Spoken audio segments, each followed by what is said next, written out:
So after the island, now you're in the Atlantic and straight away to Brazil. What was the first stop on the Brazil The first continent? port of call was Rio de Janeiro. Of course, who's not impressed with Rio? You have the Sugarloaf, you have the Corcovado. It was all very grand, very big. Did you get out? Oh yeah, we got out just almost like another tourist stop. It was not a formal entry, but we're like visiting Rio, some of the sites, and then 3 days later, then we got into Santos.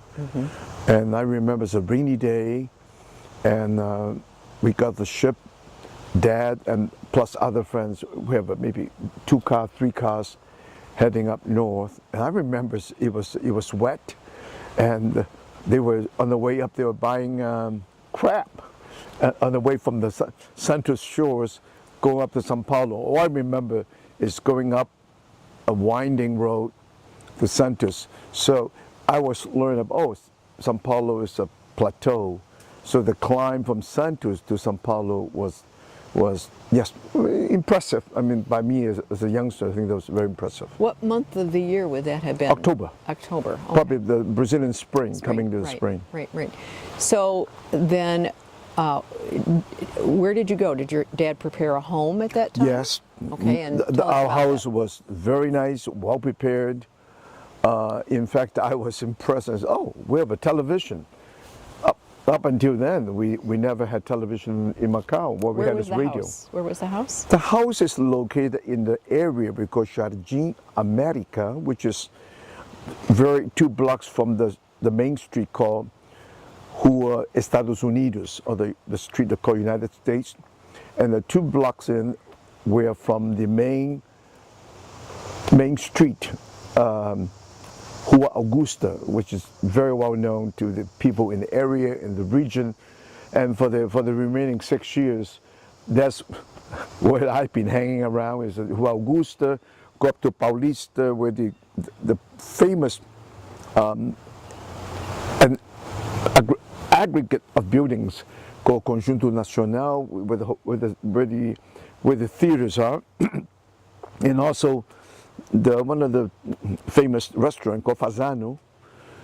And then in between were the 3 jardins: Jardim America, Jardim Europa, where I started school, and then Jardim Paulistano.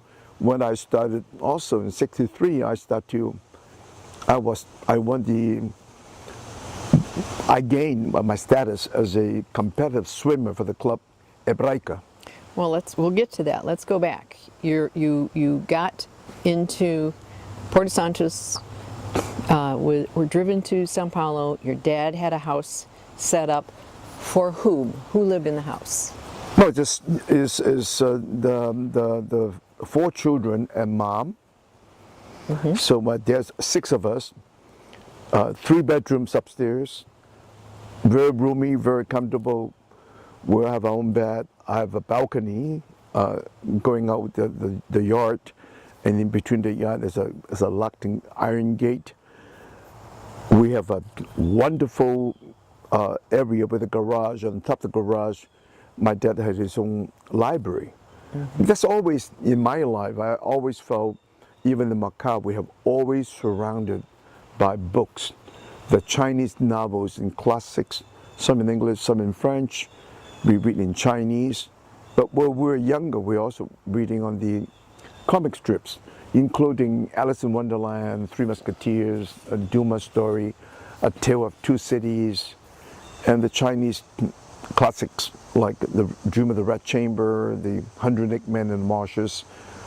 Of course, for me, youth was the image of the story in the Monkey King, and I think later on in my life, a lot had to do with my travels on my cross-cultural journeys.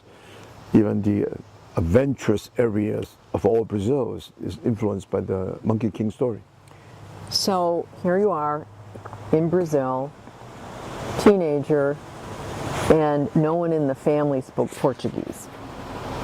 Correct? No, except father and the maid and the well, we have a maid, but we have people coming to clean the house. So in Brazil, you have three kinds of service being provided, and then we have the gardener that comes in 3 times a week. You know, everybody say hello, good morning, and then I have found Brazil to be very pleasant because everybody greets. Good morning, good afternoon, whoever. But your dad already learned a little Portuguese? My because dad he had was gone- already totally fluent. Oh, that's okay. But don't forget, my dad went in 52, 53, Yes. so Yes. we had 10 years later. Right. My dad's Portuguese and his French was impeccable. You know, and that's my memory of my father's command of languages. So, but the children had to, even with, you know, an very friendly environment, you had to Oh, no question about it. In fact, I may have said this before too, in sharing with Gustavo and others. My dad had told us that in the next week starting, we'll have a Portuguese teacher.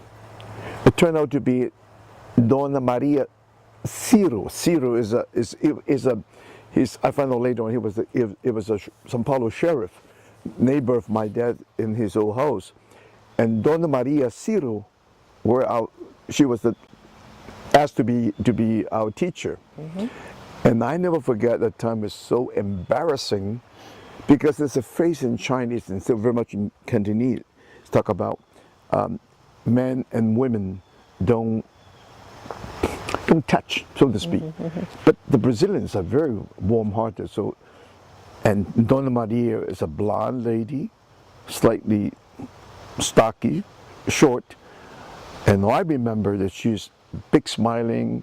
Oi, Paulinho. Well, my name is Paul, so her name was a Paulinho, and I remember she's very bosomy. So I come and extend to shake hands like everybody else. She grabbed me and tucked me in. All I remember is, oh my God, what's happening? Here's her bosoms in two sides of my ear. I think my ear is getting ready to be burning. I don't know how to retrieve or back off. I just look up. Hello. Oi. Well, this is a minor cultural shock. A lot of cultural shock. But in fact, you all had to go to school, not just speak, but write. So she was basically the tutor for the family, the sisters. Yes. Yeah. The sisters would have been out of school, though. No, they were, yeah. I think both Ivy, who's 6 older than me, and Rosie, Rosalind already had her preparation. Were heading into Cornell in New York for college. Right, they would have been college. But Ivy had took a different turn, where she had eventually gone into a convent of the same order from Hong Kong and Macau, the Canosas, outside in Araras in São Paulo. Okay, so she took the opportunity to continue some religious study there as well.